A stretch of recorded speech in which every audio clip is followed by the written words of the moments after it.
Hi guys, so today we move on to Key Knowledge Point KK6 and we look at the third of our strategy categories being quality management. We're making plenty of progress now through the Key Knowledge Points. We can see that we're at Key Knowledge 6 and there's only Key Knowledge 7, which is the final strategy to do, which we'll finish off this week before getting back to class. And then we've got Key Knowledge 8 of corporate social responsibility and global considerations and operations management to finish off the topic. So plenty of time to get through it all in time for the SAC. So first thing we need to look at, obviously, is what is quality if we're going to look at strategies. So we're looking at the degree of excellence of goods or services and their fitness for a stated purpose. So the product should be that we produce, it should be reliable, fit for purpose, easy to use, durable, well designed and delivered within the promised time. Now remember, this can also apply for service companies as well as for those that are producing an actual product itself. There is quality issues around service as well, so make sure you keep that in mind as you're going through these particular slides. So failure to deliver on customer expectations, that's what quality is all about, is the expectation of the customer in the good or service that they receive.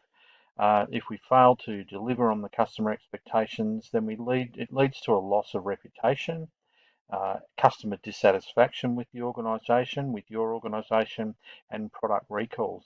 All of those lead to potential effects on your profitability of the organisation. So you can then you're not achieving what the organisation goals and objectives are, because you'll be losing profit and heading towards loss within an organisation based on the effect on your on your reputation.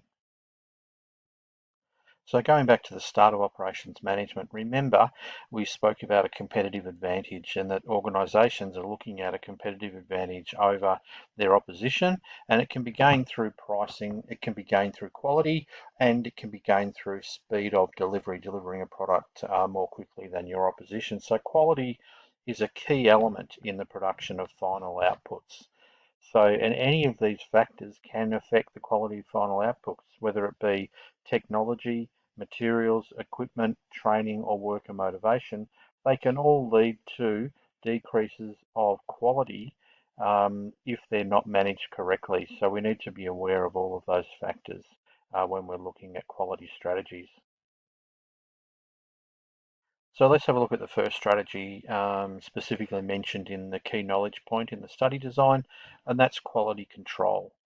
So what that is, it involves the use of a series of checks at different stages of the production process to ensure that goods and services meet predetermined standards. So that's important. So you're checking to see that the standards that you've set for your organisation meet those particular standards.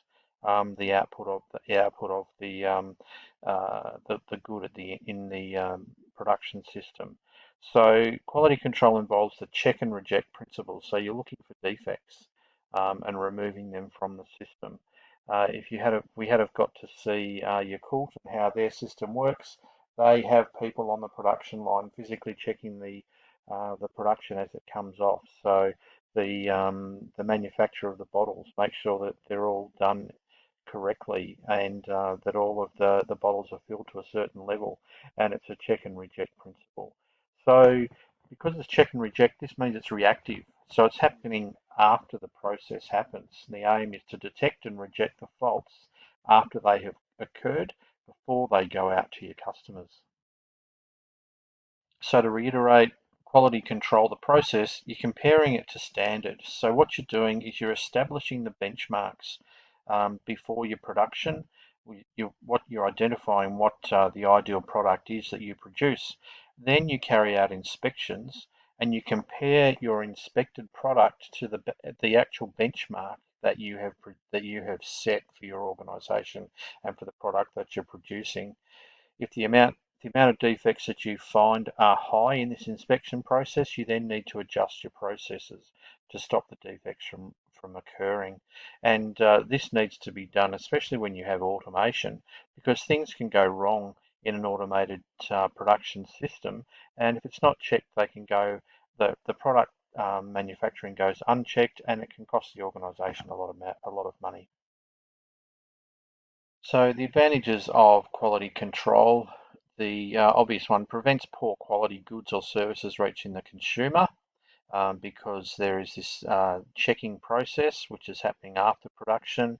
Disadvantages are that it's very wasteful, as the rejected products involve raw materials which can't be used. So they have to be binned after that. So the time and processes, the raw materials time and processes, they're not sold to the customer. So they're lost. So they're waste within the production process. So that affects productivity levels. It doesn't always isolate the cause of the problem. All it does is just identifies a defect rather than finding out why these defects are occurring. And unless quality control is performed on every product, some inferior products still may slip through the quality control checks. And it's too expensive and time consuming to check every single product. So it's a sampling process, so there is that risk of defective products slipping through the organisation and the check. So the next strategy that we look at related to quality is quality assurance. So this is a system that's developed to ensure predetermined quality levels are met. So again, there's that predetermined level, the benchmark. This is a proactive approach, ensuring that quality is built into the processes within the organisation to avoid the errors from happening. So an external organisation is invited into the organisation to check the business and to validate the processes that are used against the predetermined standards. And if that's the case, then the organisation is awarded certification. And normally it's the International Organisation for Standardisation, so or ISO, and you can see a lot of organisations and products that you see on the shelves in supermarket have an ISO stamp on them, which means they've been accredited as going through an ISO approved production facility. So the advantages of quality assurance. It's great for marketing because you get to put the little logo on your products so your customers know that it's an ISO accredited and it's been produced to certain standards.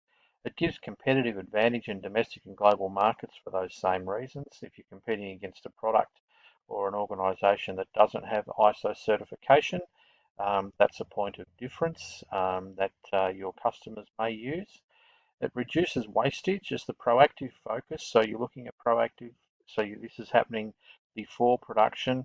The proactive focus aims to stop errors occurring before the good or service is produced, rather than afterwards when it purely becomes a waste.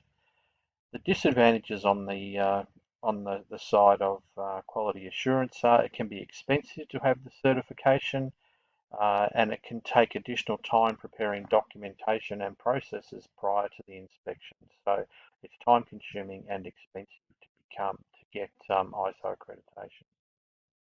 Now, just to finish with quality control and quality assurance, just be aware that quality control and quality assurance can happen both at the same time within an organisation. So you may have an organisation that's ISO accredited, so they use quality assurance, and their processes have all been checked and certified, but they still run a quality control process looking at the reactive side of things just to make sure that there aren't any problems occurring within their production system. Again, um, with robotics being used in the production process, just to make sure that there aren't any defects falling through the system, regardless of their ISO accreditation.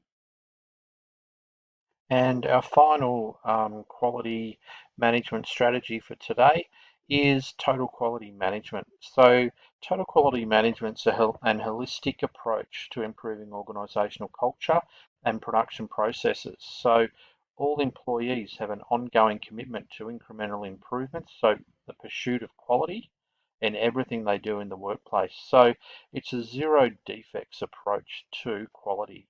So that's what quality management is. So there are three core concepts to total quality management. So the first one is that it's continuous improvement, and you'll hear the word Kaizen, and it's useful to know and to do a little bit more research in it. So, which is used in Japanese manufacturing, was used a lot by Toyota. So Kaizen means improvement, and it looks to set higher and higher standards all the time. So that's what that process is. The second concept after continuous improvement is the customer focus. So everything the organisation does in total quality management is done for the good of the customer. So we're focused on the customer always being right, and we're trying to improve all the time. So the customer is completely satisfied with the product or service that they receive within our organisation. The third core concept of total quality management is employee empowerment. So what this means is that employees, they're completely involved or immersed in the process of quality management. They work in groups known as quality circles. They also come up with their own ideas and are encouraged um, to present to management with ideas that they have to continually improve on quality within an organisation. So management has a very open door policy. So what's the management style being used in a total quality management setting? Obviously, it's going to be a participative style where employees' thoughts and their work is valued and their ideas are taken on board, and they may end up in and show up in improvements, the constant improvements within an organisation. So this looking to set higher and higher standards all the time. And ideas from a number of people obviously are going to assist in achieving those higher standards the organisation has. So the advantages of total quality management, they are zero defects, obviously. If in a perfect world you're able to achieve this, it greatly reduces wastage because prevention is better than cure. It's a bit like quality assurance where you're trying to eliminate the problem before the problem actually arises. And the other advantage, obviously, is the high customer satisfaction given the total customer focus of the organisation. On the disadvantages side, there's not many. It requires, though, a whole business cultural shift. So everybody needs to be behind the total quality management concept for it to work successfully. So the whole business culture needs to shift towards this total quality management focus, the Kaizen. So which can be time consuming. So a lot of training involved for that to happen, and it can be expensive to implement with courses. And training up staff as to how to become involved in this total quality management concept, not to mention the time involved with being involved in the quality circles. So that's it for today. If you go ahead and read pages 237 to 242 of the textbook and the text questions that we need you to do, pages 242, questions 1 to 9, and then also the exam questions, which are 12 to 14. Take a look at Ed Rollo. They've got some good content there as well, exploring some of the questions that have been asked in past papers. So make sure you're checking in at Ed Rollo and going through that work as well. So that's it for now. One strategy lecture to come, and then following that, you'll see me back in the corridors at school next week. All the best, and catch up with you soon. Bye for now.